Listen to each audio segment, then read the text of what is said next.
Let's go pour cette semaine, hebdo de l'innovation. Vous allez voir, il y a beaucoup de choses. En plus, il faut finir pas trop tard parce que j'ai le keynote d'Apple. Donc, on y va. Les appréciations formulées reflètent notre opinion à la date de la publication et sont susceptibles d'être révisées ultérieurement. Nous effectuons des recherches méticuleuses pour tous nos articles et recommandations, mais nous ne sommes pas responsables des erreurs ou émissions qui pourraient y figurer. Rappelez-vous que les actions sont spéculatives par nature, n'y investissez pas plus d'argent que vous pouvez vous permettre de perdre. Les performances passées ne reflètent pas forcément les performances à venir. Avant d'investir, nous recommandons à nos lecteurs de consulter un conseiller financier indépendant ou un courtier.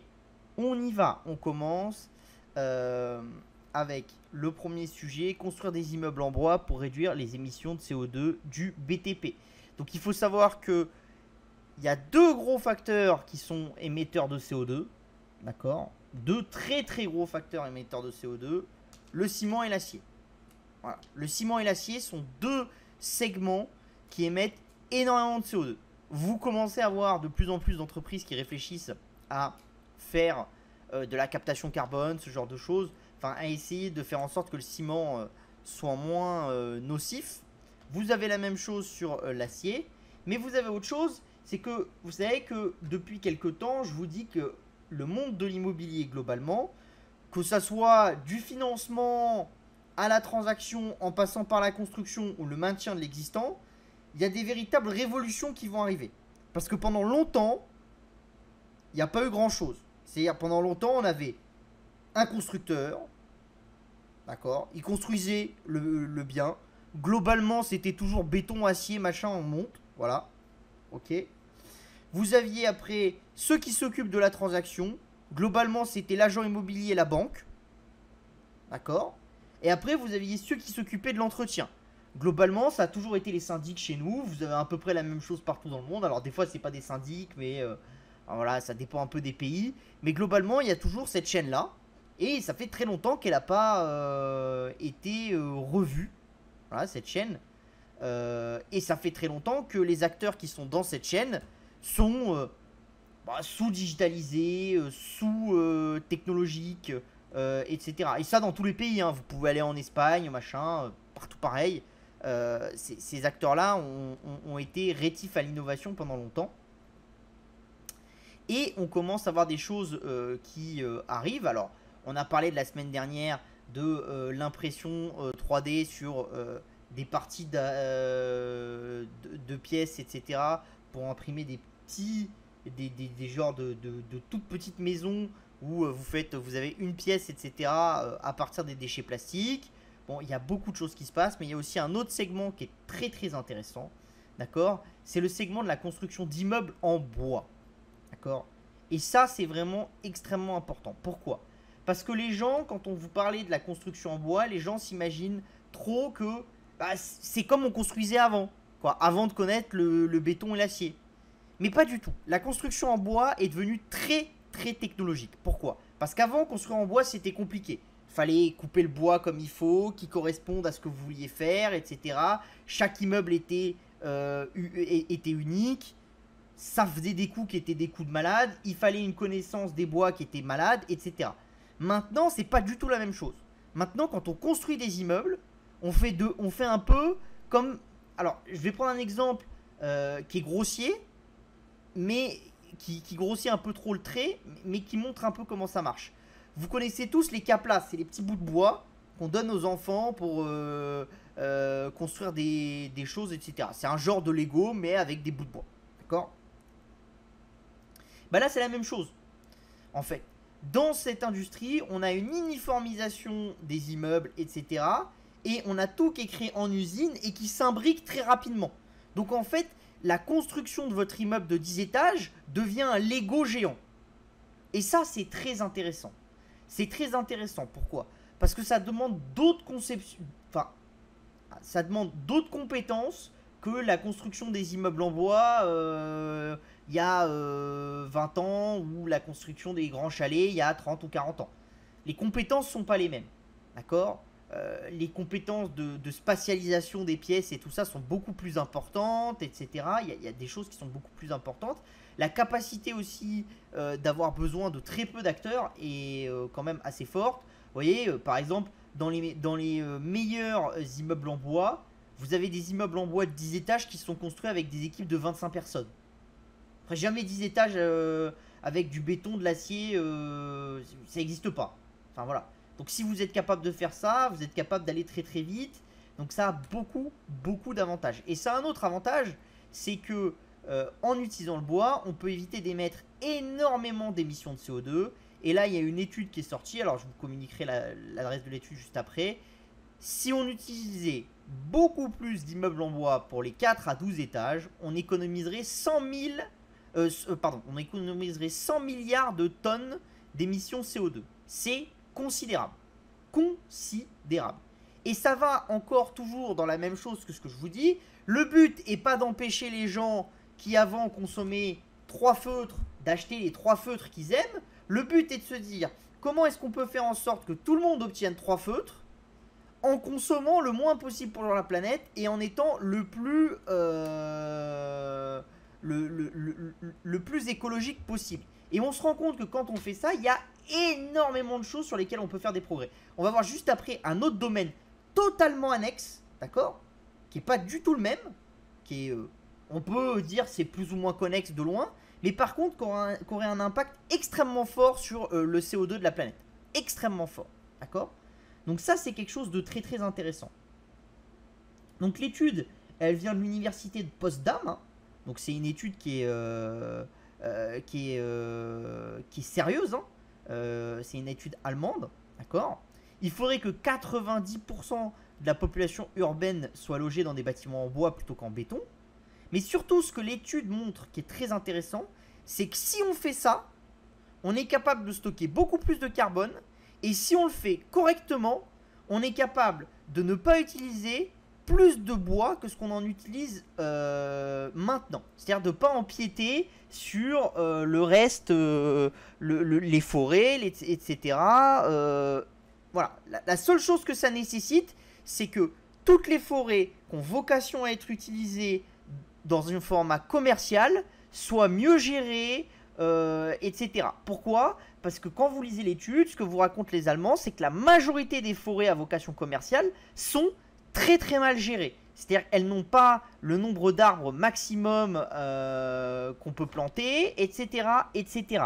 Elles n'ont pas forcément les bons types d'arbres aussi. Il y a beaucoup de choses qui sont mis dans le rapport et qui sont intéressantes. Donc c'est quand même vachement intéressant. Et au plus, dans le rapport, il y a autre chose, c'est que le fait de travailler ces forêts plus optimalement, d'une façon un peu plus industrielle, etc., et de faire respecter les choses, de mettre des murs en bois, de végétaliser, parce que végétaliser une surface en bois, c'est plus facile que végétaliser une surface en béton. Ça paraît peut-être un peu abstrait, mais c'est dit dans le rapport aussi. Bah, tous ces points-là permettent d'améliorer les choses. D'accord ? Donc c'est quelque chose qui est vachement, vachement intéressant. Et c'est vraiment un moyen de réduire l'exploitation, enfin de réduire le CO2 de la planète, tout en ayant une croissance, quelque chose comme ça. Donc vous voyez, l'histoire que nous vendent certains, que la croissance, elle est forcément mauvaise pour l'écologie, etc., c'est pas forcément vrai. Ça dépend comment vous allez faire votre croissance. Et typiquement, vous voyez, l'ancien PDG d'Unibail-Rodamco, il a lancé Wood & Home, qui est une société qui est spécialisée là-dedans. D'accord ? Ça a un impact. Ça a un impact qui est très fort. Et alors après, bien sûr, vous allez me dire, moi je me balade chez moi dans mes villes, et au global, il y a peut-être un chantier sur 25 qui est en bois. D'accord ? Et encore une fois, là, l'histoire et l'intérêt, ça va être de dire qu'il faut que le politique mette en place les bonnes méthodes pour pousser les gens à faire des bâtiments à ossature bois. D'accord ? Sachant qu'il y a aussi une autre chose, et ça, c'est pas dit dans le rapport, mais je peux vous le communiquer parce que pour connaître les boîtes du secteur, voilà. Comme vous avez un aspect mécano et que vous empilez les choses et que vous allez faire X logements qui sont, enfin X immeubles qui sont pareils. Plus vous allez en avoir, plus va y avoir un coût en capex des immeubles qui va diminuer. Et plus vous allez être capable de comprimer vos coûts de construction des logements. Ce qui n'est pas forcément possible avec l'acier et le béton. Pourquoi? Parce que l'acier et le béton, c'est beaucoup optimisé depuis quelques années. Il y a des intrants prix qui sont considérablement chers. Vous avez des intrants énergétiques pour faire du béton, du sable, etc. qui sont des intrants qui sont de plus en plus rares et de plus en plus complexes. Vous avez une autre problématique aussi, c'est que vous ne pouvez pas avoir, quand vous faites du béton, vous devez toujours avoir une cimenterie dans une zone donnée de construction. Vous ne pouvez pas créer du ciment en Allemagne et l'amener en France. Ça marche pas. Enfin, quand vous voulez faire des grands travaux, c'est pas comme ça qu'on fait. Il faut une cimenterie localement. D'accord? Encore une fois, l'avantage ici de ces immeubles en bois, c'est que si votre usine de construction d'immeubles est en Allemagne et que les briques sont assez bien conçues pour être rentrées dans des camions, vous pouvez tout construire dans l'usine, tout mettre dans l'usine, tout mettre dans des camions, et une fois arrivé sur le chantier, vous n'avez qu'à faire l'assemblage. Et du coup, vous avez construit tout dans une grande usine qui va optimiser absolument tout. Parce que plus votre unité de production est grande, plus en théorie vous pouvez optimiser. Alors il y a autre chose qui se passe depuis quelques années, c'est que même quand vous avez une unité de production qui est petite ou moyenne, de plus en plus d'optimisations sont possibles. Parce qu'on a rajouté de la technologie. Donc des choses qui n'étaient possibles que pour des grandes unités de production sont possibles aussi pour des petites. Mais ça, c'est quand même vachement intéressant. Et ça montre que dans le BTP, il y a énormément de travail, il y a énormément de choses à faire. On sous-estime beaucoup tout ce qu'il y a à créer et tout ce qu'il y a à faire dans le BTP. Et surtout, on sous-estime énormément notre capacité, en travaillant plus optimalement le secteur du BTP, sans compter même la rénovation, etc., d'économiser massivement du carbone. Et même d'autres choses, d'accord? Parce que forcément, si vous faites une ossature en bois, ben vous avez besoin de moins d'acier, de moins de sable, etc. Donc vous économisez aussi d'autres ressources. On continue avec les robots qui continuent à réduire les prix des déjeuners dans ce restaurant entièrement automatisé. Donc vous savez que ça fait pas mal de temps qu'on en parle. On avait parlé de Miso Robotique au début de l'année qui fait un robot qui retourne les steaks, qui cuit les frites, etc. automatiquement. Hein. Donc je vous avais dit que c'était de plus en plus utilisé par les chaînes de fast-food. Pourquoi? Parce que c'est plus optimisé, ça uniformise votre qualité de produit, parce que le robot, quand on vous lui dit de cuire pour tout le monde 2 minutes le steak, il va cuire toujours 2 minutes, il va jamais cuire une fois 2 minutes 30, une fois 1 minute 50, etc. Donc vous avez une uniformisation du produit, et pour des marques comme McDonald's, KFC, etc., c'est important, d'accord? C'est des choses qui font du sens. Et en plus, vous avez une réduction du coût parce que ces robots s'améliorent de plus en plus, leur coût baisse, donc ils finissent par être plus compétitifs que l'homme. D'accord? Donc c'est un grand secteur où il y a de plus en plus de choses qui arrivent, le secteur de l'automatisation des restaurants. D'accord? On a eu récemment aussi un restaurant que je vous ai mis en image là qui s'appelle Pazzi, qui est un robot qui fait des pizzas automatiquement. Donc là, vous le voyez, hein, vous allez à bord, vous avez le robot là, il vous fait des pizzas automatiquement et ça vous livre vos pizzas, voilà. Et il n'y a aucun pizzaiolo, rien, voilà. Bon, ça, c'est quasiment totalement automatique. Alors, il y a un peu des humains dedans encore, mais c'est quasiment totalement automatique. Et ça a été ouvert en 2019. Alors, la vérité, c'est que ça a été ouvert en fin 2019. Donc après, en 2020, ça a été totalement fermé. En 2021, ça a repris. Donc en fait, l'exploitation réelle face à des hommes, elle a en gros 15-16 mois, si vous occultez de la fermeture. Or, la problématique de ces robots-là, c'est qu'il faut les tester en conditions réelles, avec des gens qui sont derrière pour les optimiser, etc. Puis après, vous allez pouvoir déployer. On est encore dans la phase de base, c'est-à-dire la phase où vous avez quelques points de restauration, vous avez toujours des ingénieurs qui sont derrière, etc. Et on essaye d'optimiser. Et quand on aura réduit les bugs, etc., on pourra déployer Et quand on va déployer, c'est à ce moment-là qu'on va avoir un coût de production des robots et du coup des pizzas pour le cas de Pazzi ou pour le cas qu'on va voir des mezzés qui va baisser de manière très importante. Donc là pour le coup on est à San Francisco avec une chaîne qui a ouvert un restaurant automatique. Alors eux ils font pas des pizzas, ils font pas des burgers et c'est ça qui est intéressant. Ils font des plats frais méditerranéens et ils font des mezzés comme ça qui ont été créés par un chef Michelin. Donc sans viande vous êtes à 6,99 $. Avec la viande, c'est-à-dire de l'agneau, ce genre de choses, vous êtes à 12 $.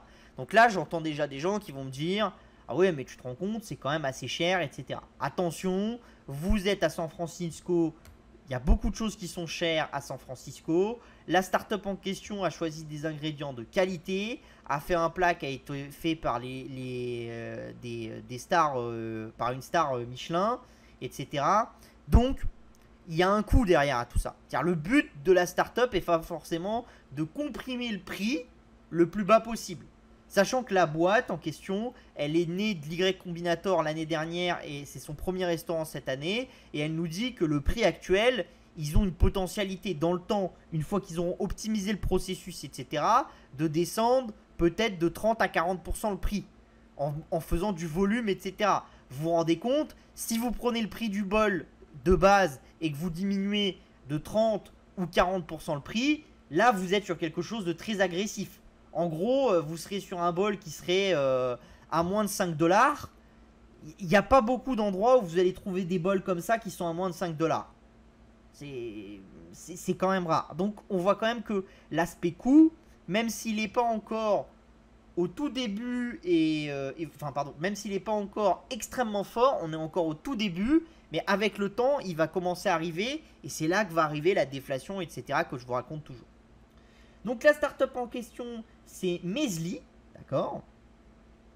Donc c'est une startup qui est américaine, hein, qui vient de l'Y Combinator de la dernière fois. Vous faites tout dans le restaurant à partir de l'application, etc.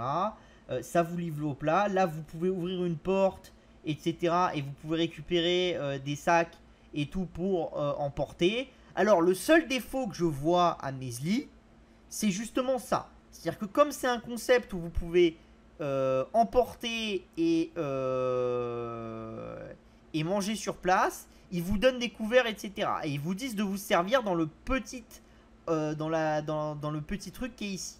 Et ça, c'est problématique. Pourquoi? Parce que qu'est-ce qui empêche quelqu'un de commander puis d'embarquer tous les sacs ou tous les trucs comme ça? Pas grand-chose. Or, vous savez qu'il y a, pour certains, le jeu primaire quand on essaye d'optimiser quelque chose, c'est d'arriver et de vous dire regarde ça marche pas, j'ai fait ça, ça marche pas. Moi je me souviens, quand j'ai parlé il y a assez peu de temps des véhicules autonomes, je me suis tapé des gens dans ma famille qui m'ont dit ouais non mais Arthur ça c'est ton truc et tout, on n'a qu'à défaire un panneau stop, se balader dessus et le porter et ça va arrêter ta bagnole tout le temps. Bah oui d'accord, ok. Bah, si je me lève le matin et que j'enlève la roue de toutes les bagnoles de mon quartier, ils peuvent pas démarrer non plus quoi. Ça veut pas dire qu'on trouve que les bagnoles sont mal conçues parce qu'on peut leur enlever les roues quoi. Voilà. Après des cons qui vont faire mauvais usage de la techno et qui vont essayer de profiter, il y en a plein. Ça c'est pareil qu'à l'époque où on a créé les lockers et où il y a des gens en France qui vous disaient ouais non mais les lockers ça pourra pas marcher comme la poste, etc. Il faudra quand même retourner à la poste parce que tu comprends si tu vas chercher ton colis dans un lockers, et ben les gens ils vont attaquer les lockers pour récupérer ton colis. Ouais, à ce moment-là, vous faites jamais rien. Hein. Il y a toujours un problème, hein. Toujours. C'est absolument tout.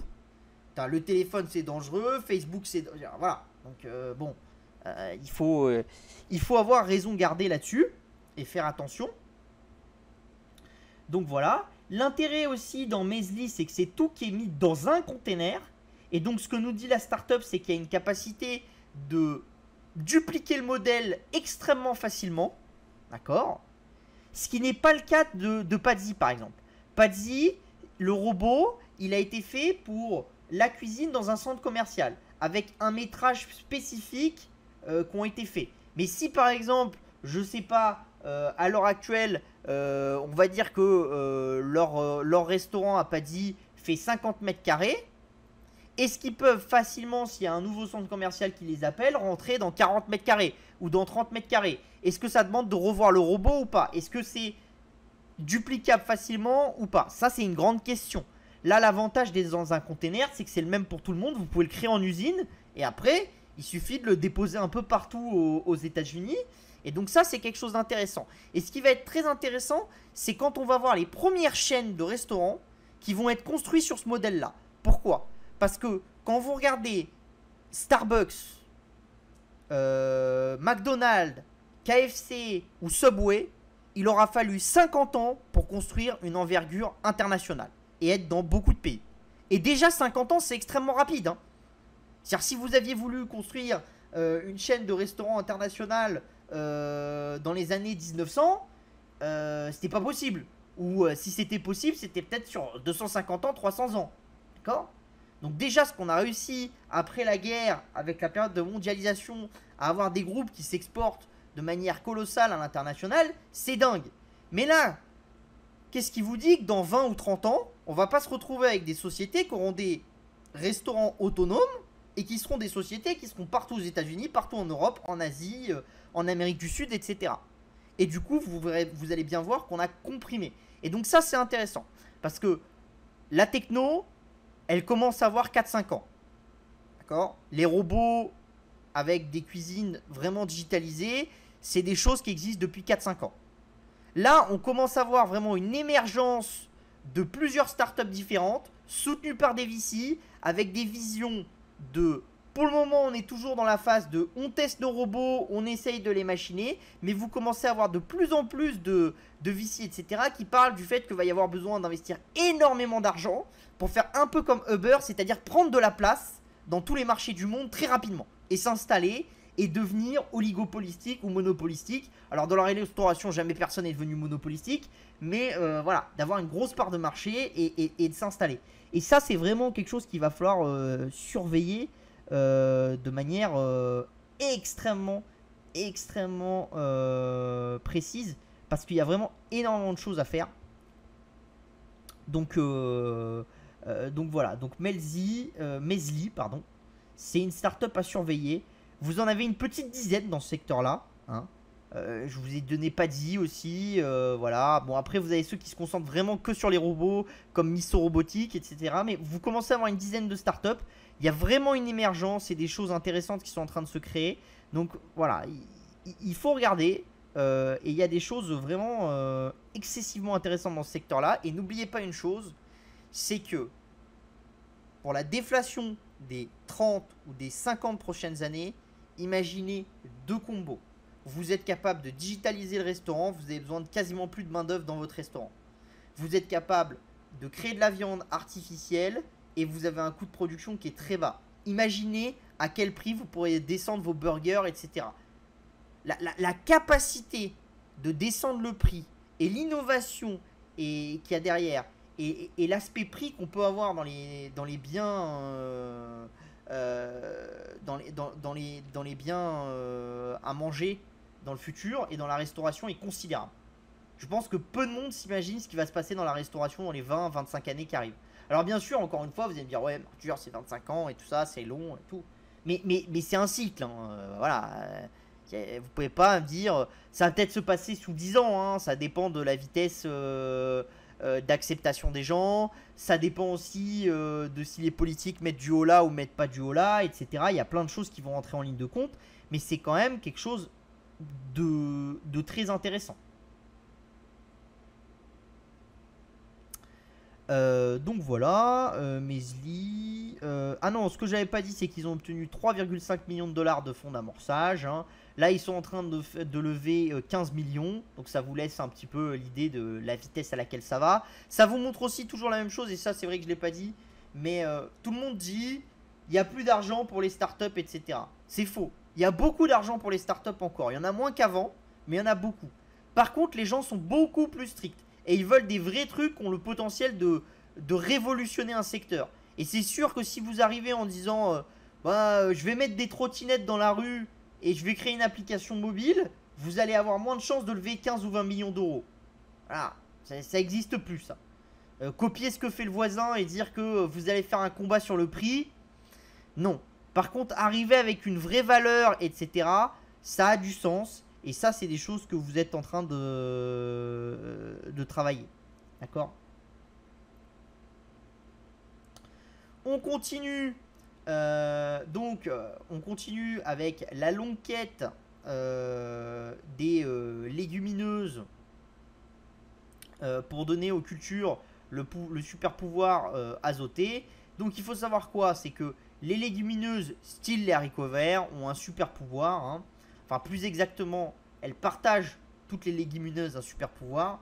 C'est qu'elles ont des relations avec leurs bactéries qui leur permettent de transformer l'azote de l'atmosphère et d'en faire un engrais. Donc en fait, c'est un peu comme si ces plantes-là, elles avaient une usine d'engrais en interne. D'accord? Donc ça, c'est quelque chose de vachement intéressant. Alors, vous pouvez toujours encore plus booster en mettant des engrais azotés dessus, mais ça se fait quand même pas tant que ça, parce que le gain est quand même limité. Il faut savoir que les engrais azotés, c'est quelque chose qui a explosé au niveau pricing, parce que quand vous voulez créer des engrais azotés, bah, ça vous coûte très cher. En plus, il y a un problème dans les engrais azotés, c'est que c'est très hautement explosif, donc ça vous pose quand même des petits problèmes. Vous voyez qu'en gros, dans le secteur de la nourriture et des agriculteurs, les prix ont explosé. Vous voyez, ça, c'est un graphique qui vous montre le coût d'entretien d'une parcelle, tout ce que vous devez faire. Donc, le tracteur, les engrais azotés, la flotte, le machin, ceci, tout ce que vous devez utiliser, les intrants que vous avez, d'accord, l'ensemble des intrants que vous avez pour les agriculteurs. Alors là, en question, c'est pour les Français. Et ça s'arrête même en début 2022. En vérité, c'est monté un peu plus après. Et là, ça recommence à diminuer. D'accord? Donc ça, c'est intéressant. Pourquoi? Parce que je vous dis depuis le début, qu'est-ce qui se passe quand un prix monte? Bah, vous avez des gens qui cherchent à passer outre la façon de produire d'avant pour s'extirper d'un coût, d'accord, qui est devenu beaucoup trop élevé. D'accord? Et donc, c'est ce qui est en train de se passer maintenant sur les engrais azotés, qui sont devenus beaucoup trop chers. D'accord? Et donc, il y a de plus en plus de chercheurs qui cherchent à donner le pouvoir des légumineuses, d'accord, comme les haricots, à d'autres plantes, comme le blé ou le riz. Pourquoi? Parce que du coup, vous auriez besoin de beaucoup moins d'engrais azotés. Encore la même chose que tout à l'heure. Les engrais azotés, ça demande énormément d'énergie pour les produire. Donc, ça fait un coût carbone qui est extrêmement élevé. Si vous arrivez à faire de l'ingénierie sur les plantes pour faire en sorte que le riz et d'autres utilisent beaucoup moins d'engrais azotés, forcément vous allez avoir besoin de moins d'engrais azotés, vous allez donc avoir besoin de moins d'énergie et donc vous allez émettre beaucoup moins de carbone. On se retrouve, en début on parlait des bâtiments en bois qui permettaient d'économiser du carbone, là on est sur un tout autre secteur et ça permet d'économiser beaucoup de carbone aussi. Et donc c'est ce que je vous raconte depuis le début qu'on fait ces lives là, d'accord? C'est quoi? C'est que on économise 0,5% de notre émission sur tel secteur, 0,2 sur tel secteur, 0,5 sur tel secteur, 0,8 sur tel secteur, etc. On empile et à la fin, on est capable d'économiser 10, 15, 20% de nos émissions sans forcément s'arrêter tous de partir en voyage, de ceci, etc. Avant tout par l'innovation. Donc si vous êtes quelqu'un d'écolo et que vous voulez que les choses s'améliorent, il faut pousser comme des malades pour qu'on investisse comme des malades dans l'innovation. C'est ça qui est le plus écologique. Le reste, c'est l'ayatollah des Verts qui veulent faire croire qu'il faut être plus blanc que blanc et qui eux-mêmes ne sont pas blancs. D'accord? Voilà. C'est-à-dire, il faut pas prendre des 4x4, mais moi je roule en 4x4. Il faut pas avoir de piscine, mais moi j'ai une piscine. Voilà. Mais ces gens-là, ils vont vous dire, non mais vous comprenez, moi j'ai fait ma piscine il y a 30 ans, et à l'époque on pensait pas encore à l'écologie. Bah, c'est pratique. C'est-à-dire, moi je l'ai, je vais pas la détruire, mais je vous interdis tous les autres de commencer à la construire. Vous comprenez bien que il n'y a rien de soutenable à des théories comme ça marche pas. Enfin, si je vous dis, moi j'ai fait quelque chose, mais toi t'as pas le droit de le faire, il n'y a rien qui fonctionne. Donc ce qui se passe, c'est qu'il y a beaucoup de sociétés qui commencent à travailler là-dessus. Il y a l'université de l'Illinois à travers le botaniste Angela Kent qui a publié quelque chose récemment là-dessus et qui a commencé à réussir à donner des fonctions primitives à du riz et du maïs. Donc ça, c'est vraiment très très intéressant. D'accord. Et du coup, on va regarder une petite vidéo d'une des sociétés qui est le plus en amont dans ça. Et on se retrouve juste après. Par contre, c'est en anglais, je suis désolé, mais c'est comme ça.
Donc, c'était Pivot Bio.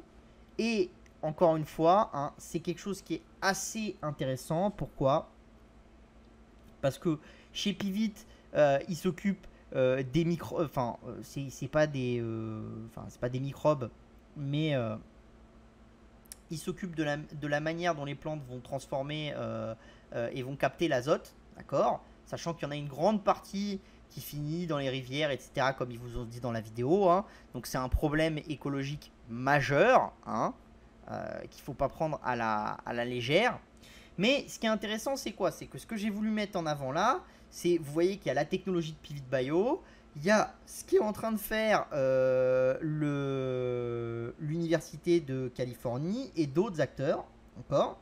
Il y a l'histoire aussi de beaucoup de scientifiques qui essayent de réingénierer les plantes à travers du carté, d'accord? Et donc c'est ce que font les deux universités qu'on a vues et qu'on a citées ici, qui réingénient les plantes à travers des cartés pour essayer de donner ce que les légumineuses ont à d'autres plantes, le riz, etc. Vous voyez que c'est quand même très intéressant. Pourquoi? Parce que si vous arrivez à faire des plantes qui ont besoin de moins de nitrogène, d'azote, pardon, ou qui peuvent totalement s'en passer, les engrais azotés, c'est 2% des émissions de la planète. Alors ça vous paraît pas considérable, mais si on arrive à faire une innovation et qu'on est capable de, mettons, diminuer notre consommation un petit peu, et qu'en même temps, ceux qui produisent des engrais azotés font en sorte d'être un peu moins polluants parce qu'ils vont travailler leurs usines, etc., ben on peut peut-être baisser de 50%. Donc en fait, on a gagné un point sur ce que l'humanité produisait. Vous vous rendez compte? C'est considérable, un point.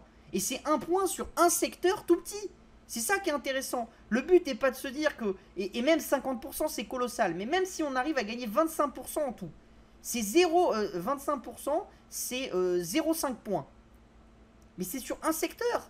Imaginez, on arrive à s'optimiser de 25% là, 25% sur l'aviation, 25% ici, et tout.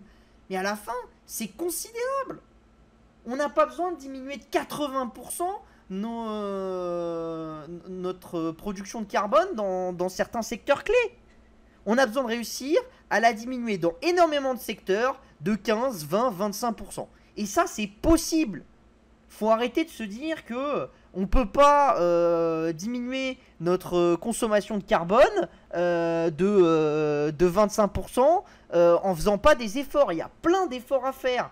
Arrêter de consommer des clopes, des choses comme ça. Enfin, il y a plein de trucs qu'on peut faire qui sont pas considérables et sur lesquels il y a énormément de choses à optimiser. D'accord? Donc ça, c'est pareil. C'est à suivre. Donc là, en l'occurrence, chez Pivid, voilà, c'est un biofilm, hein, un peu comme à l'université de Californie. Même si attention, parce qu'à l'université de Californie, ça va un peu plus loin.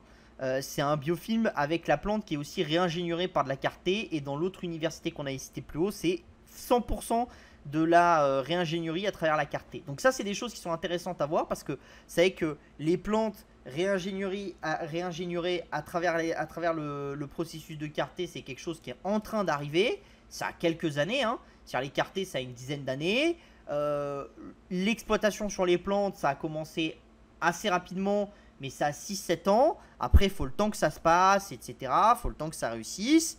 Malheureusement aussi, il y a eu un petit temps de moindre innovation sur ces plantes-là parce qu'il y a eu le moment où on a été entre l'idée de les mettre, est-ce que c'est des OGM, est-ce que c'est pas des OGM, etc.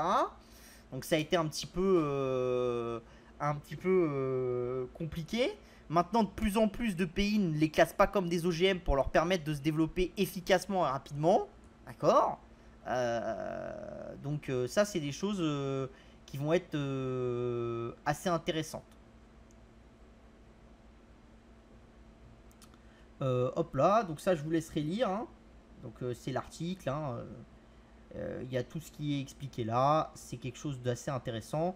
Autre point qui est aussi intéressant, c'est que bien sûr, si vous arrivez à faire en sorte que l'azote arrive aux plantes plus efficacement, vous allez optimiser votre output de nourriture. Donc vous allez produire plus de nourriture. Donc vous voyez qu'il y a quelque chose d'intéressant, c'est qu'en faisant cette optimisation technologique, vous pouvez avoir un impact carbone qui diminue et une production de nourriture qui monte. Donc tous ceux qui vous racontent on ne peut pas nourrir plus de personnes, on ne peut pas faire plus ceci et tout ça, c'est faux. L'innovation peut le faire. Ça demande des changements radicaux, ça demande de passer d'une industrie chimique qui faisait certains engrais à une nouvelle qui va faire d'autres manières et qui va produire d'autres façons et qui va réfléchir d'une autre façon. Donc il faut retourner la table complètement. Mais globalement, c'est ce qu'on a fait en amenant la chimie la première fois. On a retourné la table. D'accord? Et ça, l'humanité est capable de le faire.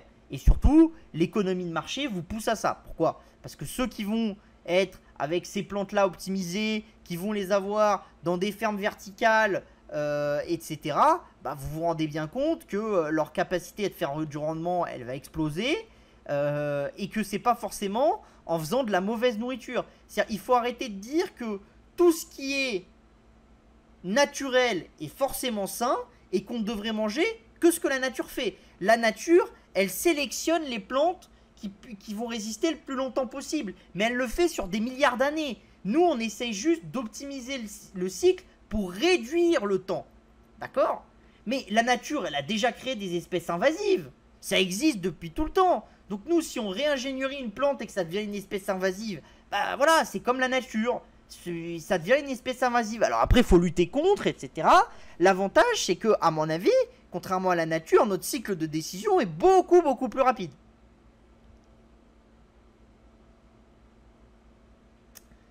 Allez, on boit un petit coup et après on passe à l'hebdo des cryptos. Et vous n'hésitez pas sur les questions, on les fait à la fin.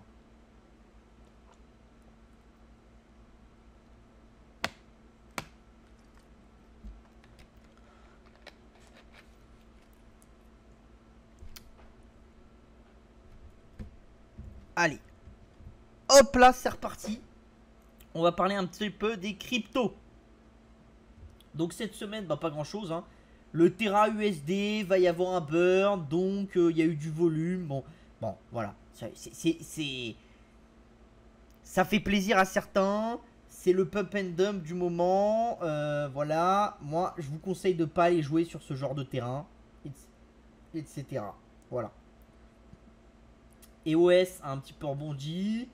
Après le reste, ETC se comporte très très bien avec des gens qui veulent rester sur un Ethereum en mode proof of work et pas en mode proof of stake, etc. Bon voilà.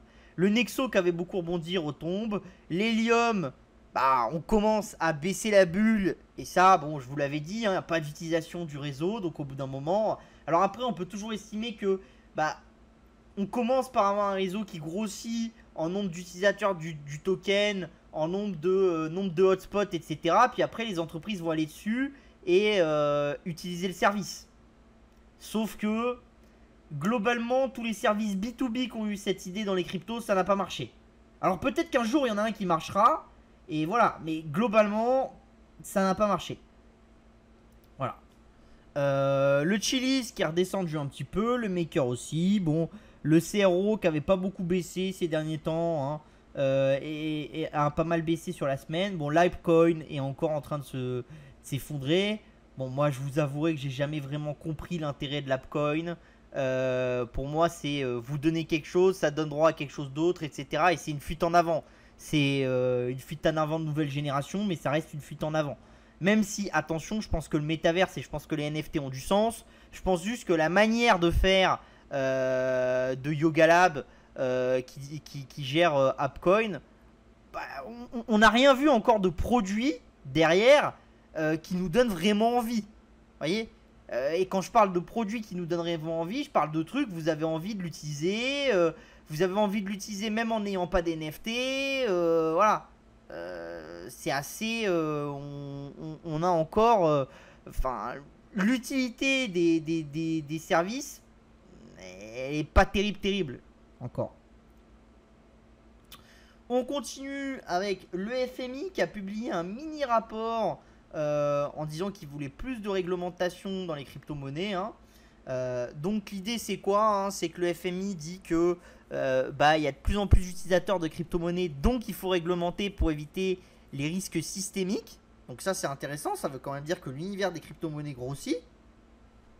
Un autre point aussi qui est intéressant, c'est que le FMI explique que dans les pays avec une forte inflation, il y a une utilisation qui est encore plus forte, que du coup ça déstabilise les économies qui sont déjà déstabilisées. Ça c'est ce que je vous racontais. C'est-à-dire tous ceux qui viennent en disant bah on va prendre des crypto-monnaies et on va être libre, etc. Voilà, si vous êtes un pays que vous avez le franc CFA qui est plus ou moins géré par la Banque de France et que vous dites je vais passer à la crypto-monnaie, vous abdiquez le pouvoir que vous aviez avant et vous l'aviez donné en partie à la Banque Centrale Française. Là vous allez abdiquer votre pouvoir et le donner à un réseau qui s'appelle Bitcoin. D'accord? Alors après, est-ce qu'il vaut mieux un pouvoir qui est totalement décentralisé ou pas, ça se questionne. Je pense que la différence, c'est que quand on avait décidé d'avoir le franc CFA, c'était les dirigeants qui décidaient entre eux. Et là, c'est les utilisateurs qui décident. C'est-à-dire, ils disent à leur politique, écoutez, votre monnaie, c'est de la merde, elle perd de la valeur tout le temps. Donc moi, je décide que je préfère avoir du Bitcoin, même si ça fluctue beaucoup. Ça fluctue quand même moins à long terme que notre monnaie locale, qui est plus ou moins une monnaie de singe. Donc ça va quand même être très difficile pour les pays africains, les pays d'Amérique du Sud, etc. Parce que ils se font largement concurrencer par des nouvelles crypto-monnaies qui sont privilégiées dans leur peuple. Et ça, c'est bien écrit dans le rapport du FMI. Donc il nous rappelle dans le rapport aussi du FMI que le régulateur a du mal à acquérir du talent et à comprendre la manière dont ça fonctionne, à avoir les ressources, à avoir les compétences pour comprendre, etc. Et donc il faut que ça devienne une priorité. Et là on rentre dans quelque chose d'un petit peu complexe, c'est que quand vous avez des startups en crypto-monnaie, etc., des grands cabinets et tout, qui payent 15 000 balles à des jeunes de 20 ans qui comprennent un petit peu, et voilà, je peux vous assurer que moi ça m'est déjà arrivé, hein. J'ai eu des missions largement grassement payées pour les quelques heures où vous expliquez à des mecs ce que c'est que la crypto et comment ça va évoluer. C'est compliqué pour l'État français d'aller recruter des mecs à 15 000 balles par mois. D'accord? Donc là, il y a un petit espace de réflexion qui est important. C'est que comme on forme pas du tout assez d'acteurs qui comprennent la blockchain, qui comprennent le monde des crypto-monnaies et tout, c'est compliqué pour les régulateurs d'aller trouver des gens qui ont des compétences. D'accord? Et donc forcément, vous avez du mal à réguler si vous n'avez pas de compétences et de connaissances du marché. Donc ça, c'est des choses qui vont se régler avec le temps. Là encore, malheureusement, en Europe, on a été plutôt en retard, alors que globalement, sur les crypto-monnaies, on est plutôt en avance. Pourquoi ? Parce que quand vous regardez les universités qui ont fait des cours sur les crypto-monnaies, c'est avant tout des universités asiatiques et des universités américaines. Et je le regrette profondément. Je pense que c'est une très grande erreur. Je pense qu'à mon avis, tous les élèves de premier cycle d'économie devraient avoir un cours sur les stablecoins et sur la crypto-monnaie. C'est une vraie révolution pour certains pays. C'est anormal que toutes les universités de France ne soient pas obligées de faire un cours sur le sujet. Pour au moins voilà, faire comprendre des choses, pour que aussi on ait des capacités à recruter des gens qui ont une connaissance, même une connaissance minimale du secteur, mais un début de connaissance, sinon il n'y a aucune capacité d'essayer de comprendre comment vous allez dialoguer avec votre acteur en face, et comment est-ce que vous allez faire pour au niveau fiscalité, comment... tout ça, ça devient très compliqué. Ce qui est intéressant aussi, c'est que le FMI pousse, comme le G7 et comme le G20, et je vous l'avais dit, il va falloir surveiller, mais il y a un gros travail du G7 et du G20 qui va sortir là, le mois prochain, je crois. Je l'avais dit dans l'hebdo avant les vacances, hein. Il me semble que c'est le 14 novembre ou un truc comme ça, mais je voudrais pas dire de conneries, hein. Donc faut aller revoir, mais il me semble que c'est quelque chose comme ça. Et il va y avoir un gros rapport qui va sortir, et il y a de plus en plus d'acteurs qui parlent du fait que pour les cryptos, il faudrait un règlement international. Et ça serait vraiment une avancée majeure, parce que si on arrivait à travers les cryptos à avoir une fiscalité plus ou moins globale, un règlement sur comment est-ce qu'on valorise les actifs plus ou moins global, etc., on aurait une avancée majeure qu'on n'a pas été capable de faire dans la finance traditionnelle pendant longtemps. C'est-à-dire que comment vous calculez votre bilan, bah, c'est pas la même chose si vous êtes sur la comptabilité américaine qu'européenne. Il y a des choses qui changent. Et donc si on est vraiment capable au niveau global d'architecturer une vraie réponse pour les cryptos, ça serait vraiment quelque chose de colossal. Alors j'ai des forts doutes, parce que il y a plein de gens qui veulent tirer la couverture à eux, etc. En disant aux acteurs, chez moi ça sera plus facile, les bilans ils seront moins compliqués, chez moi il n'y aura pas de taxes, et ci et ça, voilà. Mais à suivre, parce que si vraiment ce que certains acteurs poussent, le FMI et d'autres, pour qu'on ait une réglementation globale se passe, ça sera une très bonne nouvelle pour le long terme pour les crypto-monnaies. Ça sera peut-être mal vu des bitcoin maximalistes à court terme, etc. Mais à long terme, ça sera très bon. Et ça sera aussi très bon pour l'uniformisation de la planète sur certains points. Et vous savez que l'économie mondiale fonctionne de plus en plus à une uniformisation. Il faut que les gens aient la même façon de fonctionner. Après, vous pouvez produire des choses différemment, avoir vos spécificités locales. Mais si la manière d'avoir un bilan n'est pas la même en Chine qu'aux États-Unis, bah forcément, vous pouvez avoir des abus, des entreprises qui passent de l'un à l'autre, il peut y avoir des mécompréhensions, etc. Et ça peut rendre compliqué les choses. Donc plus on uniformise les fondations de l'économie à travers les différents États, mieux c'est. On continue avec Hermès qui dévoile des plans pour des défilés de mode dans le métaverse, dans les cryptos et dans les NFT. Donc il faut savoir que Hermès a déposé il y a quelques mois une plainte contre un héritier de chez Rothschild qui avait lancé le Meta Birkin. D'accord, donc un métaverse un peu et des NFT un peu comme ça. Donc la marque a dit que le fait de mettre le préfixe Meta devant Birkin, c'était clairement une réappropriation de la marque d'Hermès, etc. Voilà. Bon, il y a les 40 pages de procès. Ce qui est intéressant, c'est que depuis qu'il s'est passé ça, Hermès est en train de plus en plus de publier en déposant des marques. Etc. Et il faut savoir que quand vous déposez une marque, il faut quand même que vous l'utilisiez. Et que vous l'utilisiez ce pourquoi vous l'avez déposé. Et Hermès dépose de plus en plus de choses en parlant du métaverse, en parlant des cryptos et des NFT. Et pourquoi est-ce que Hermès le fait? Parce que beaucoup de marques sont rentrées dans ce secteur-là. Vous avez eu la Metaverse Fashion Week sur Decentraland avec les marques de luxe telles que Dolce & Gabbana, Etro, Tommy Hilfiger, Estée Lauder ou Elisab. D'accord, donc vous commencez à en avoir beaucoup.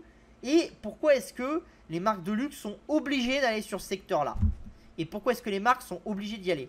Parce que si elles n'y vont pas, d'autres personnes vont venir.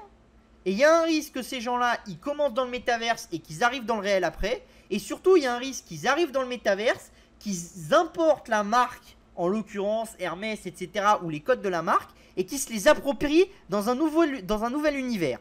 Et ce que les grandes marques ont compris, c'est qu'elles ont raté l'angle de l'e-commerce, les grandes marques de luxe, etc. Elles ont mis beaucoup de temps à reprendre l'e-commerce et que ça a permis à d'autres de s'installer. D'accord, pour le luxe, des sociétés comme Farfetch, d'autres acteurs, il y en a pas mal. Il y a pas mal d'acteurs qui sont installés. Voilà. Et du coup, les marques de luxe et même les marques en général se disent cet univers-là, on ne sait pas s'il va fonctionner, mais il faut qu'on soit dessus parce que s'il fonctionne et qu'on n'y est pas allé, on a un risque d'avoir loupé le train. On a un risque aussi de se faire cannibaliser sur cet environnement-là avec des gens qui reprennent les codes de notre marque. Et ça peut être très mauvais pour nous. Donc ça, c'est quelque chose d'intéressant. Et c'est vraiment quelque chose qu'il va falloir suivre. Parce que je pense que ces marques-là investissent quand même massivement dans l'univers des NFT. Sont en train de créer énormément de choses derrière. Qu'en plus, les meilleures marques démontrent une forte utilisation. Récemment, Nike, qui avait racheté RT, F4D, ils ont lancé la première chaussure qui a une existence réelle et une existence dans le métaverse. C'est-à-dire que vous achetez la chaussure, vous l'avez dans le métaverse, mais vous l'avez aussi en réalité. Et c'est une vraie paire Nike. Et donc ça, c'est intéressant. C'est tout ce concept du phygital dont je vous ai parlé, qui est quand même un concept très nouveau et qui est un concept qui permet à la marque de pousser un objet aussi bien dans le digital que dans le monde physique et de dire que celui qui détient l'objet dans le monde physique le détient aussi dans le monde digital. Ça décuple la valeur des objets parce qu'au lieu de vendre un objet, vous en vendez deux pour le prix d'un.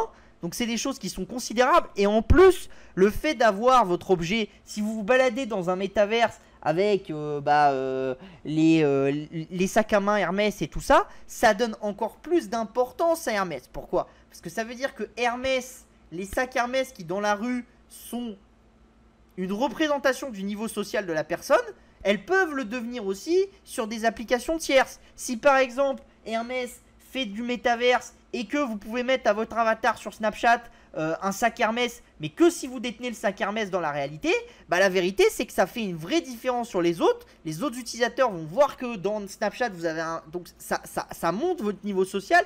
Et ces marques de luxe, c'est ça, c'est montrer le niveau social. Alors après, on peut trouver ça complètement con. Moi, je m'en fous, hein. Que les gens sachent la taille de mon portefeuille en descendant de la maison, j'en ai rien à taper. Ça m'intéresse pas. Mais il se trouve qu'il y a beaucoup de gens qui aiment ça. Donc, il faut regarder. Et je pense que beaucoup de gens sont en train d'enterrer les NFT en disant les NFT, ça marche pas. Vous voyez, les singes, ils sont en train de se casser la gueule. Maintenant qu'il y a quelques gugus qui ont fait des millions en spéculant à droite à gauche, ça va revenir là où ça est. Attention, attention, il y a quand même des choses qui se passent. Il y a quand même des vraies utilisations qui se passent. On est quand même sur un cycle qui est très très bas. La plateforme OpenSea, elle fait toujours 5 millions de volumes tous les jours. 5 millions de volumes, ça vous paraît pas considérable, d'accord? Ça paraît pas excessif. Mais 5 millions de volumes, vous vous rendez compte de ce que ça fait? Si vous faites ça tous les jours sur 365 jours par an?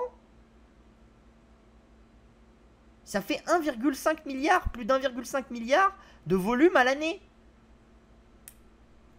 Dites-vous une chose, hein, c'est que de mémoire, la GMV, donc le volume total des produits vendus chez Cdiscount, c'est 2,5 milliards. Alors, il faudrait aller voir, peut-être que je dis une connerie. Mais c'est pas plus de 5 milliards. Donc, ça veut dire qu'au bas du cycle, dans un univers crypto qui commence et dans un univers NFT qui est déprimé de chez déprimé, on a des acteurs, ils font quand même 15%, ou allez, non, pas 15%, mais ils font 25-30% du volume de vente de Cdiscount. C'est pas n'importe quoi, hein. On peut pas dire ouais, c'est rien, ça représente rien, etc. Non, non, non, non, non. Il y a des choses qui se passent et il faut pas trop être là et dire il n'y a rien qui marche, etc. Attention, en 2000, il y avait eu la même chose. Il y a beaucoup de sites d'e-commerce qui ont une forte descente du nombre de transactions et tout ça avec la crise. Ça ne les a pas empêchés de repartir après. Et c'était une péripétie dans le cycle de long terme de l'e-commerce. D'accord? Au même titre que je pense que 2022 sera une péripétie dans le cycle long terme de l'e-commerce. C'est-à-dire que là, on était beaucoup monté en 2020, 2021. 2022, on descend beaucoup, mais c'est une péripétie. Ça sera voilà. On va faire une baisse et on va reprendre une courbe ascendante et puis on va remonter. On a Flow dans les NFT aussi, après s'être associé à la NBA, etc., qui s'associe à Ticketmaster pour faire des billets NFT. Donc là, toujours la même chose, hein. Quel est l'intérêt? C'est qu'il y a beaucoup de choses à créer pour les licences de basket, etc. Donc déjà, il y a des gens qui commencent à être intéressés. Aux États-Unis, on voit déjà des choses avec des équipes de sport qui font appel à des grands artistes, etc., pour designer les billets et designer surtout la partie NFT, d'accord, du billet. Donc ça, c'est intéressant parce que déjà la partie NFT du billet, elle peut avoir un comment ça s'appelle? Elle peut avoir un intérêt de sécurité. Typiquement, un intérêt de sécurité qui peut être intéressant, c'est que c'est lié à votre wallet. Donc, il faut avoir accès au wallet. Donc, même si quelqu'un réimprime votre billet avec le code barre, etc., si à l'arrivée dans le stade, on vous demande de mettre votre téléphone qui doit être linké à votre wallet et tout ça, si la personne, elle n'a pas le wallet, elle ne peut pas rentrer. D'accord? Donc, avec les NFT, on peut faire des choses. Alors, est-ce que vous avez forcément besoin de NFT pour ça ou pas? Ça se discute. L'avantage que ont les NFT en faisant comme ça, c'est que vous pouvez, avec les NFT et en faisant comme ça, faciliter le business de la revente de tickets. Et donc ça, c'est intéressant parce que ça veut dire que vous pouvez créer toutes des plateformes de seconde main qui sont intéressantes. Et ça peut être aussi intéressant parce que du coup, le ticket, il va montrer que vous êtes venu au stade. Donc vous pouvez dire, moi j'ai été à tous les matchs et le prouver, comme vous remplissez un album Panini. Et donc ça peut être intéressant pour donner de la valeur, pour donner des choses uniques à vos spectateurs en disant, par exemple, ceux qui sont allés à tous les matchs de l'OM depuis 25 ans et qui ont les billets de tous les matchs, une fois de temps en temps, on leur permet d'aller à un match réservé à eux, ce genre de choses. Et vous pouvez construire énormément de choses qui vous permettent d'avoir des communications ultra privilégiées avec vos fans, de travailler avec eux. Et donc ça, c'est quand même intéressant, ces tickets NFT. Faut pas les passer comme juste des trucs, voilà. Ça fait plaisir à certains pour le moment, et puis après, ça sera oublié, etc. Il y a des choses à construire dessus qui sont considérables. On a Binance aussi qui tacle l'USDC. Donc ce que Binance a fait, c'est qu'elle a dit qu'elle allait transférer les comptes des utilisateurs contre l'USDC sur Binance ou d'autres stablecoins en dehors du Tether. D'accord, donc de l'USDT. Et le but, c'est de quoi? Le but, c'est de transférer tout en BUSD, donc la monnaie de Binance. Alors pourquoi Binance fait ça? Bah parce que ça permet de récupérer les dollars des clients. Donc ça veut dire que c'est eux qui vont prêter au trésor américain. Et quand vous commencez à gagner 4% sur vos réserves, vous préférez les gagner vous-même que les offrir à Coinbase ou à d'autres. Donc ça, c'est déjà intéressant. D'accord? Il va falloir voir à quel point le BUSD devient important ou pas dans le temps. D'accord? Parce que c'est quelque chose qui aura un certain sens, d'accord, et qui peut pousser le BUSD qui a quand même un petit peu de mal en ce moment face au Tether et face à l'USDC. Après, ça n'a pas plu du tout aux utilisateurs, voilà. Globalement, c'est un travail que vous voyez Binance est en train de faire depuis longtemps, parce que vous voyez que là, en mi-août, Binance avait vendu massivement des USDC. Pourquoi ils les avaient vendus? Parce qu'ils savaient très bien qu'ils allaient les interdire sur la plateforme. D'accord? Donc ils ont commencé à les transférer pour récupérer des dollars et donner des BUSD en échange, etc. Ce qui est intéressant aussi, c'est que vous voyez qu'ils ne le font pas pour Tether. Pourquoi est-ce qu'ils ne le font pas pour Tether? Parce que je pense que c'est très important. C'est 5 milliards, d'accord? C'est quand même la première monnaie et c'est la monnaie de pas mal de traders. Donc il y a un aspect de risque à le faire. Et attention aussi, chez Tether, il y a toujours eu des rumeurs comme quoi il n'y avait pas assez de dollars derrière et tout ça. Donc je pense que Binance ne veut pas provoquer la chute de Tether non plus ou risquer la chute de Tether. Donc elle conserve ses Tether. Après, à mon avis, dans le temps, ce qu'on va voir chez Binance, c'est de plus en plus de l'envie de séparer de plus en plus des Tether pour contrôler totalement les stablecoins qui évoluent sur la plateforme de Binance. Et pour les contrôler, ça passera à travers le BUSD. Mais ça vous montre une chose qui est quand même intéressante, c'est que vous voyez quand même que Tether, le fait d'être arrivé le premier, ça lui donne quand même un petit peu d'avance comparé aux autres. Après, quand vous regardez au niveau des différents, vous voyez que c'est Binance qui détient le plus de Tether en dehors de l'écosystème Tether et de son exchange, etc. Avec 4,9 milliards de dollars en Tether. Après, c'est OKX, après, c'est Uniswap, etc. Vous voyez qu'en USDC, par contre, c'est différent. À l'heure actuelle, Binance ne détient plus que 1 milliard d'USDC, alors que par exemple, Uniswap en détient 1,1 milliard, etc. D'accord?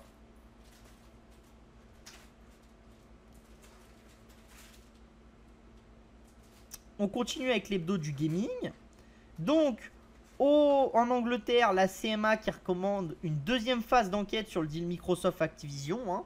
Donc la CMA a mis 2 points en avant. Hein. C'est que l'opération pourrait amener Microsoft à retenir ou dégrader le contenu d'Activision Blizzard sur d'autres consoles ou services d'abonnement. Et ça, c'est important, services d'abonnement aussi.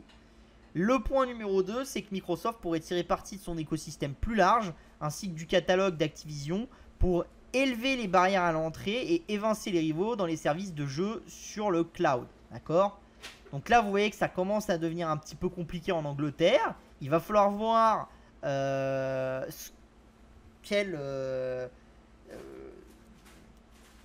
comment dire, ce que Microsoft peut lâcher pour faire plaisir à la CMA. Et est-ce que la CMA veut que Microsoft lâche une licence, etc. Vous vous souvenez, je vous avais dit que moi je pensais que, en gros, entre Call of Duty, World of Warcraft, Candy Crush et Overwatch, qui sont en gros les 4 grosses licences, avec Diablo, allez, avec Diablo ça vous fait 5, les 5 grosses licences d'Activision, je pense que Microsoft va être obligé d'en lâcher entre 2 ou 3, d'accord, de ces grosses licences là. Donc ils vont en garder 2 à la fin. Mais pour Microsoft c'est quand même intéressant, parce que ça va renforcer d'autres acteurs, qui vont être contents d'être renforcés, etc. Ils vont pas vendre à n'importe quel prix. Ils vont pouvoir garder que ce qui les intéresse et ce qui a le plus de valeur pour le long terme, etc. Donc ça, c'est des choses qui sont intéressantes. Du coup, le management de Activision a envoyé un petit courriel aux employés, hein, donc que vous voyez ici, hein, donc le courriel de Bobby, voilà.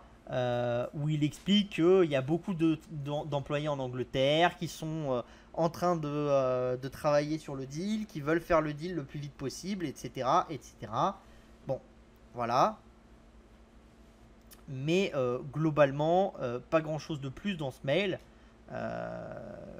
qu'on ne savait déjà. On a si le géant sud-asiatique des jeux vidéo et de l'e-commerce, avec Garena Free Fire dans les jeux vidéo, qui est le jeu le plus joué de la planète, et avec l'application de social shopping Shopee, qui est en train de se recentrer après avoir perdu 1 milliard. Ils ont décidé que chez Garena, ils allaient se recentrer, enlever certaines activités, etc. Se recentrer sur certains jeux, sur Garena, en enlever d'autres, etc. Donc en tout, ils vont par exemple enlever leur service de jeu de live stream Booyah, hein, qui était un concurrent de Twitch, etc. Ils vont enlever certains studios de jeux vidéo et tout. Donc ils vont quand même licencier, bon, chez Booyah entre 30 et 40 personnes, et dans le jeu vidéo en général plus de 500-600 personnes. Donc ça laisse quand même de l'espace, et c'est pas les seuls cette semaine à licencier. C'est vraiment beaucoup d'acteurs, de gros acteurs de l'industrie qui se ressentent sur le jeu vidéo. Voilà, on verra un petit peu après les autres. On a Meta qui continue ses emplettes, qui a annoncé l'acquisition de la startup Lofet, d'accord, qui fait un casque haptique, hein. Donc on va passer dans les détails, mais ça vous permet d'être, voilà, de bouger dans l'univers suivant vos mouvements dans la vie réelle, etc. Enfin voilà. Ce qui est intéressant, c'est que Meta le fait, alors que récemment, dans le même domaine, la FTC avait dit qu'elle allait chercher à interdire le rachat de Wizin, qui est une société d'app de sport dans le métaverse, par Meta. Et donc ça, c'est intéressant, parce que ça veut dire que Meta juge encore le métaverse tellement intéressant et tout ça, qu'ils sont prêts à faire des acquisitions en sachant qu'il y a peu de chances qu'elles arrivent au bout et qu'il va falloir qu'ils fassent un lourd combat avec la FTC pour qu'ils puissent gagner au niveau de la justice et avoir le droit d'acheter la société. Donc ça, c'est quand même intéressant, et ça vous montre toujours l'ambition de Meta dans le métaverse, d'accord, et les moyens qu'ils sont capables d'y mettre Mark Zuckerberg, etc.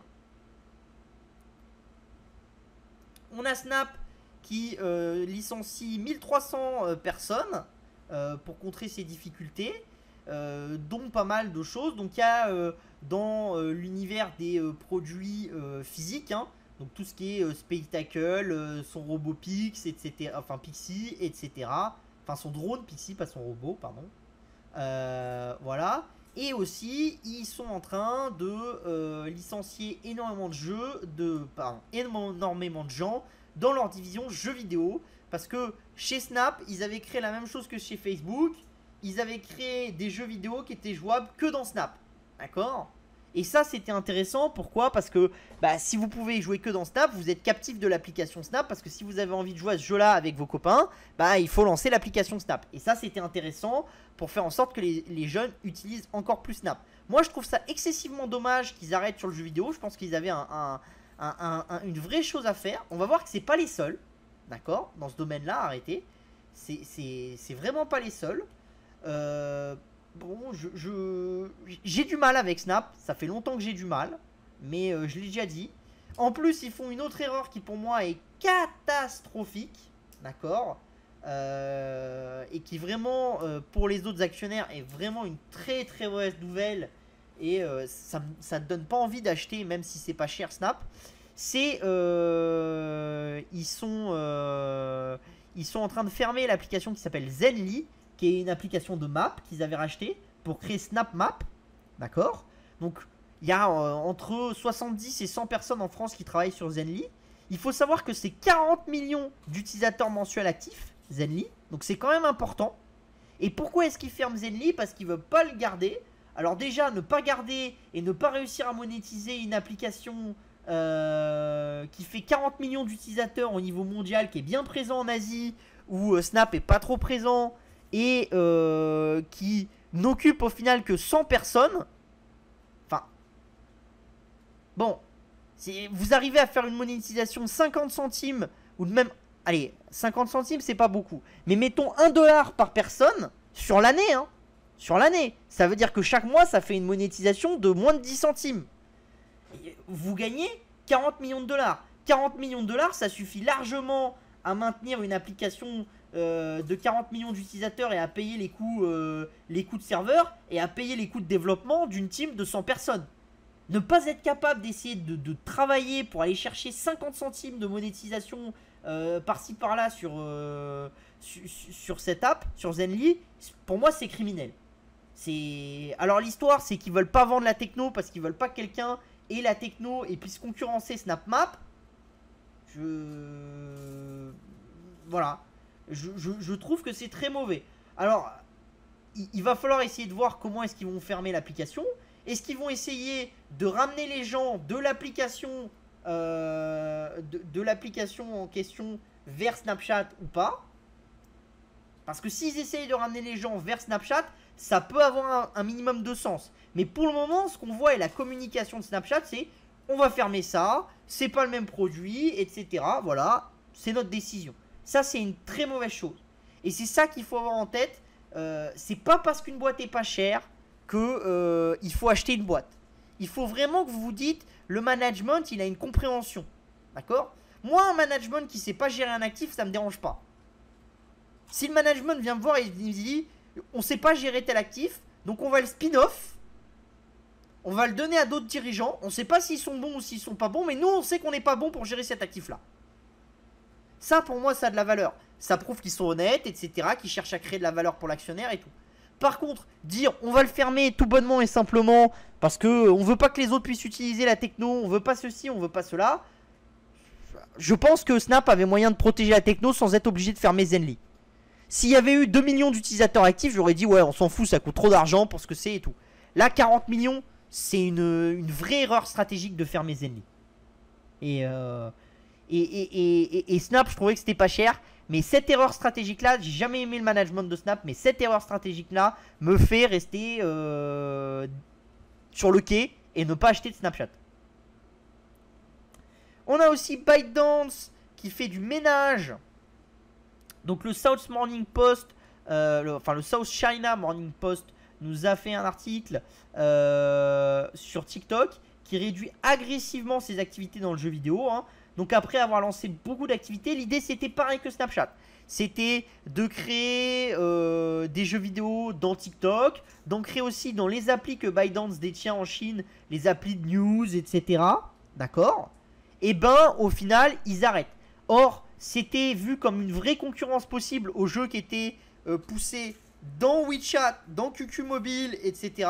Et ben on voit qu'une seule chose, c'est que au final, ne devient pas Tencent qui veut. Et n'est pas capable de mettre dans son application une multitude de services qu'il veut. Plus vous avez de services, plus les gens sont captifs, etc. Mais faut-il encore que les gens aient envie d'utiliser vos services? Empiler des services si les gens ne les utilisent pas, ça n'a aucun sens. Ce qui est important, c'est d'avoir la capacité sur votre super app d'empiler les services, mais que la plupart des utilisateurs utilisent beaucoup des nouveaux services. D'accord? Et malheureusement pour ByteDance, bah ça s'est pas produit. C'est-à-dire que la plupart des utilisateurs, ils utilisent TikTok, ils utilisent les applications de news, mais ils n'utilisaient pas la fonction de jeu vidéo qu'on avait mis à côté. Et donc, ByteDance finit par lâcher Alors pas totalement, hein, parce qu'ils vont garder le bureau de Shanghai, d'accord. Et les titres que le bureau de Shanghai édite, le bureau de Shanghai va récupérer aussi les titres du bureau de Hangzhou, etc. Donc voilà. Mais ça vous montre que dans le jeu vidéo, c'est compliqué. Et pendant tout 2021, on a entendu, il y a une pénurie de développeurs, etc. Et là, on commence à voir de plus en plus de développeurs qui sont licenciés. Moi, je pense que c'est la même chose. Ça vous montre le jeu vidéo, c'est juste comme le reste, comme certains secteurs. Ça a été exacerbé par la crise du Covid. C'est monté très très haut, et là, c'est en train de descendre très très bas. Et on a exacerbé le système. Mais la vérité, c'est que le chemin de long terme, il est toujours là. Et ce qui va être intéressant, c'est que tous ceux qui nous disent ouais, mais les développeurs, l'inflation des développeurs va être colossale, donc les jeux vidéo, ça sera dur de les rendre rentables et tout ça. À mon avis, bullshit. Parce qu'il va y avoir beaucoup de développeurs à recruter dans les mois qui viennent, parce qu'il y a beaucoup de studios qui vont faire faillite, parce qu'ils avaient capitalisé sur ce qu'ils avaient fait en 2020 ou en 2021. Et pour beaucoup de studios, ce n'est pas soutenable. On a Tencent qui sauve les frères Guillemot cette semaine aussi, hein. Donc vous l'avez vu, le marché l'a très mal pris. Alors hier, je voyais beaucoup de gens sur Twitter qui s'énervaient, etc. En disant, oui, c'est une OPA à 80 euros. Je voyais déjà des gens qui disaient, c'est un scandale, ça vaut minimum 110, etc. Ils s'imaginaient que ça allait ouvrir à 80. C'est pour ça que c'est important de comprendre comment les deals se font. Et vous comprenez une chose, c'est que déjà l'investissement de Tencent dans Guillemot Brothers, c'est 300 millions qui font effectivement ressortir une valeur par titre d'environ 80 euros par action. Mais il y a 200 millions d'acquisition de titres et 100 millions de capital. Ça veut dire quoi? Ça veut dire que 200 millions, c'est l'acquisition de titres auprès de la famille Guillemot. Donc ça permet à tous les enfants Guillemot, etc. de récupérer du cash, d'aller investir dans une maison à Arcachon, dans une maison ici, d'être tranquille, pépère, etc. De vivre la belle vie. Et vous savez que dans une famille, le principal problème, c'est quand la famille commence à s'élargir, bah vous avez toujours un oncle qui veut acheter une maison, une tante qui veut un hélico, un machin. Et comme tout le monde détient un petit peu de la boîte, il faut réussir à organiser la chose et c'est très compliqué. Il y a une famille qui y arrive très bien, c'est les Hermès et ils font ça depuis des années et des années. Mais la plupart des familles finissent par être contraints de vendre le patrimoine familial. Une famille chez qui c'est arrivé il y a quelques années qui était très très puissante, c'était les Tétinger. Ils étaient trop nombreux, les gens ils voulaient récupérer de l'argent et donc ils ont été obligés de vendre à la découpe le patrimoine familial. Alors qu'ils avaient une super holding. Et à mon avis, ils seraient restés actionnaires de leur holding, ils auraient gagné beaucoup plus d'argent qu'en essayant de la découper pour récupérer du cash. Mais malheureusement dans les familles c'est comme ça. Ça arrive. C'est pour ça qu'il ne faut pas non plus être absolument sur les sociétés familiales tout le temps en se disant les sociétés familiales, il n'y a que ça de vrai, j'achète que des sociétés familiales. Il y a des dangers propres aux sociétés familiales qu'il ne faut pas oublier. D'accord? Donc voilà. Donc là c'est un mauvais signe parce que si ça avait été que de l'augmentation de capital, ça aurait dénoté l'envie des Guillemot de réinvestir et donc de donner les moyens à Guillemot Brothers de réinvestir ou de se désendetter, etc. pour limiter le risque pour Ubisoft. Là, ça permet avant tout à la famille Guillemot de sortir du cash. Et en plus, c'est un deal qui est mauvais pour Tencent. Pourquoi? Parce qu'ils vont être capés à 9,99% du capital. Donc ils n'ont pas moyen d'en acheter plus. Ils ne peuvent pas vendre de titres pendant 5 ans. Et ils ne peuvent pas aller au-delà des 9,9% de capital pendant 8 ans. Donc attention, les Chinois sont des gens qui voient les choses dans le temps très long. Et c'est pour ça que le marché l'a très mal pris. Après, c'est quand même un acteur qui est pas cher, etc. À l'heure actuelle, moi, je suis pas acheteur. Mais attention, c'est vrai que si ça continue à se dégrader et qu'on commence à avoir des gens qui disent ah, Guillemot, machin et tout ça, voilà. Et ça fait quelques mois que je vous préviens hein, sur les Guillemot.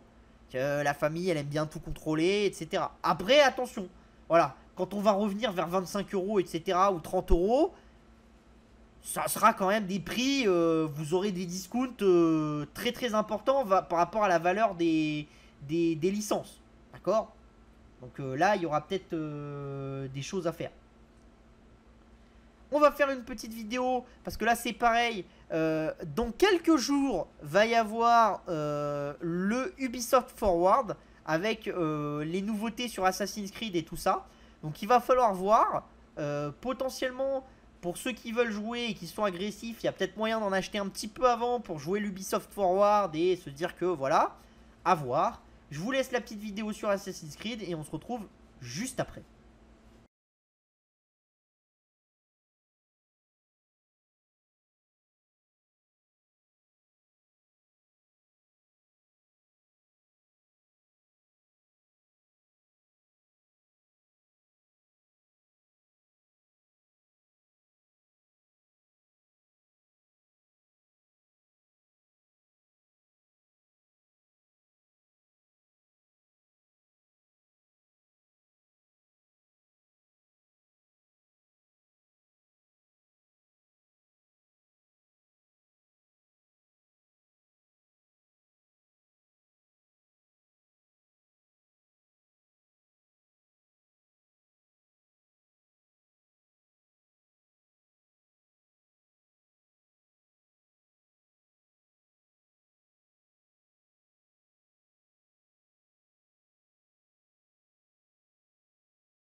Donc vous voyez, comme je vous ai dit, hein, le showcase pour Ubisoft, alors on va enlever là, c'est marqué là, ça sera le 10 septembre, donc c'est tout bientôt.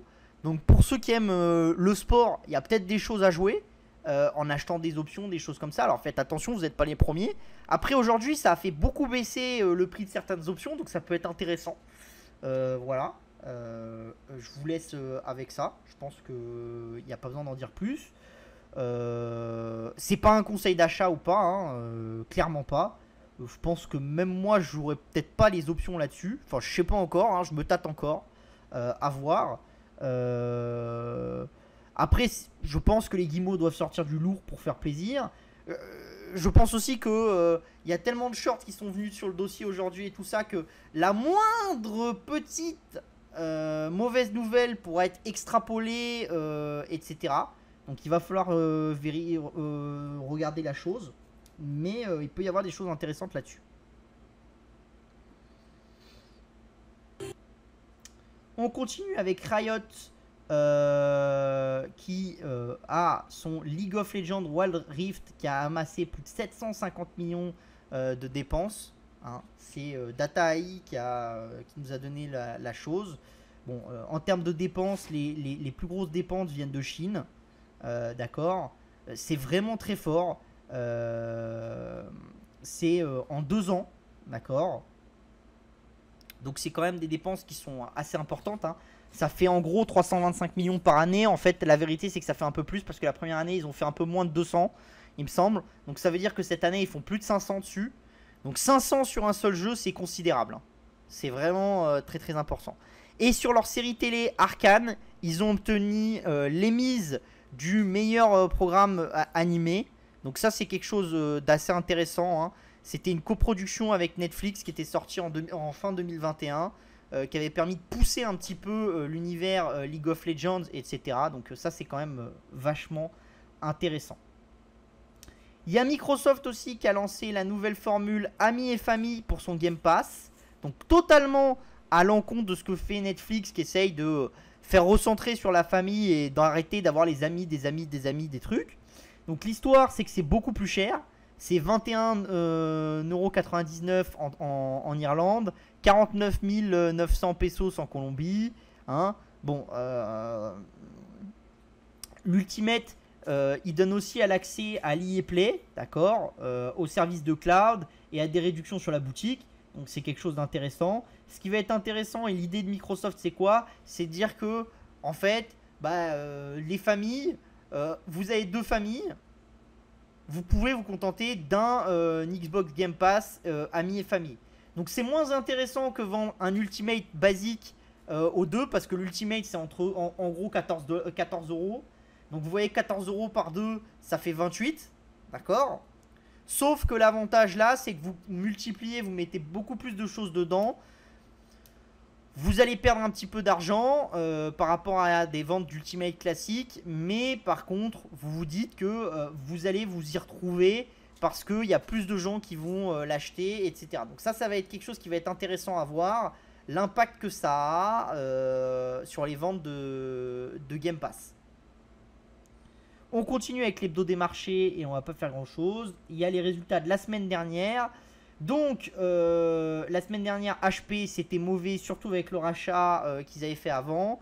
Best Buy, c'était pas mal du tout. Broadcom, c'était moyen, mais enfin, c'était correct, on va dire. Hewlett Packard Entreprise, c'était moyen moins, on va dire.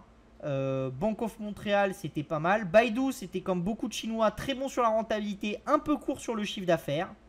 Homel Food, dans la food, c'était pas très bon enfin, c'était un peu court sur la rentabilité et pas mal sur le chiffre d'affaires. Et là, bah, toujours la même chose, hein, l'inflation qui commence à arriver, etc. La même chose chez PVH, sauf que l'inflation se sent plus sur le chiffre d'affaires et que sur la rentabilité, ils ont réussi à conserver. Campbell Soup, la même chose, hein. L'inflation commence à être compliquée. Lululemon, c'était pas mal. CrowdStrike, très bon, mais vendu par le marché. Oli, très mauvais, mais le marché, il a pas vendu trop.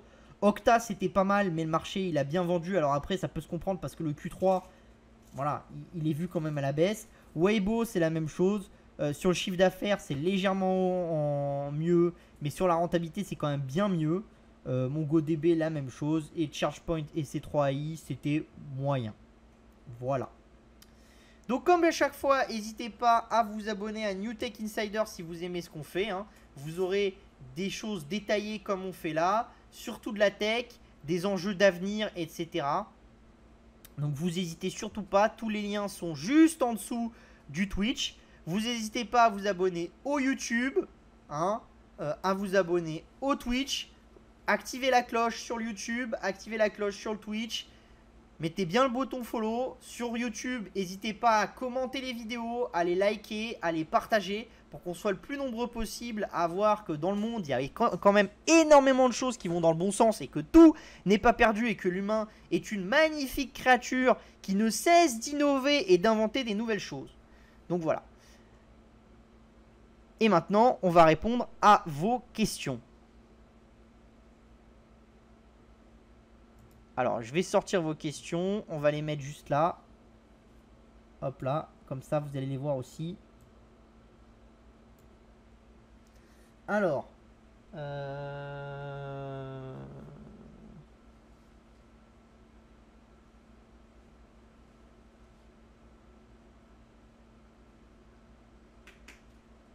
J'ai découvert The Graph GRT. Je trouve pas mal du tout. Un petit avis. Je connais pas.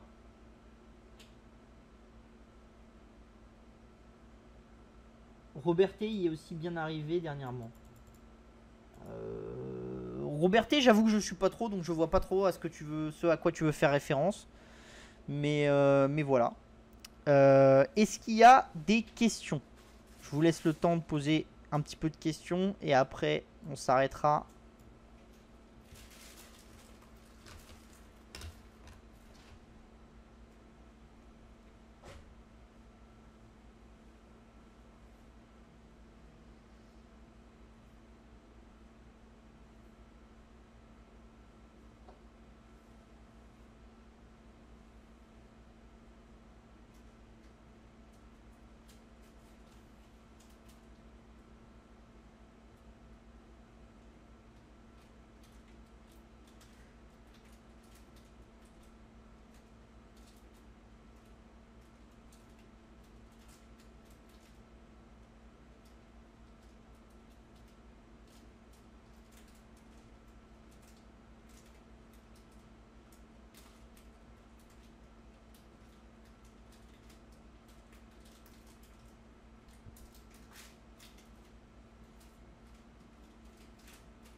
Bon bah écoutez, il n'y a pas l'air d'avoir de questions ce soir. Donc bon, on va s'arrêter là. Hein. Vous n'hésitez pas, hein, vous avez là les infos. Hein, je vous les ai déjà données plein de fois. Donc s'il y a des questions...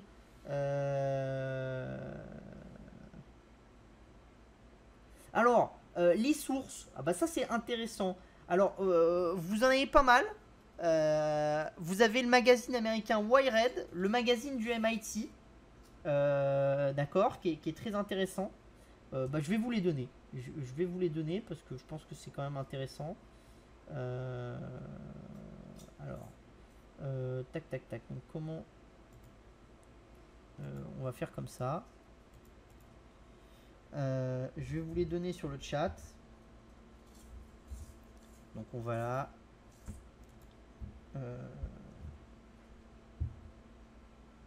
MIT Techno. Voilà. Donc, vous voyez, vous avez ça. C'est un très très bon site. Alors vous avez aussi le format papier, mais c'est un très très bon, une très bonne source. Après c'est payant la plupart des choses, mais il y a vraiment des articles géniaux. Singu.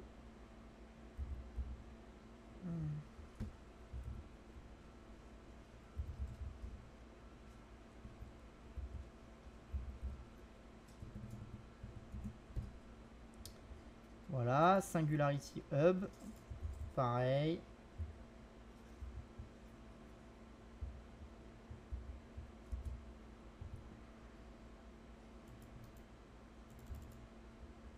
Le magazine américain Wired, très très bon magazine.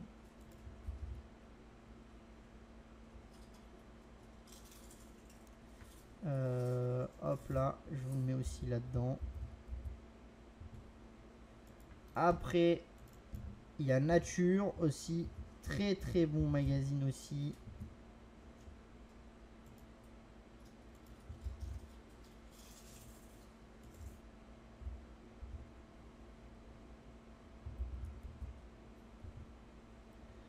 Après, il y a aussi comment ça s'appelle, ah, il faut que j'aille en haut là. Spectrum.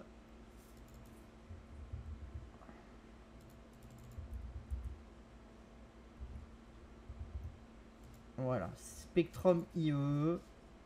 Très bon site aussi pour tout ce qui est technologique, robotique et tout ça. Alors, je vous ai mis ça, je vous ai mis ça, je vous ai mis ça. C'est déjà pas mal, hein. Déjà, voilà, je vous ai mis, les ai mis ici. Bon, déjà avec ça, vous êtes bien, hein. Après, tout le classique, hein, Bloomberg, etc. aussi, ça vous permet d'aller un petit peu partout.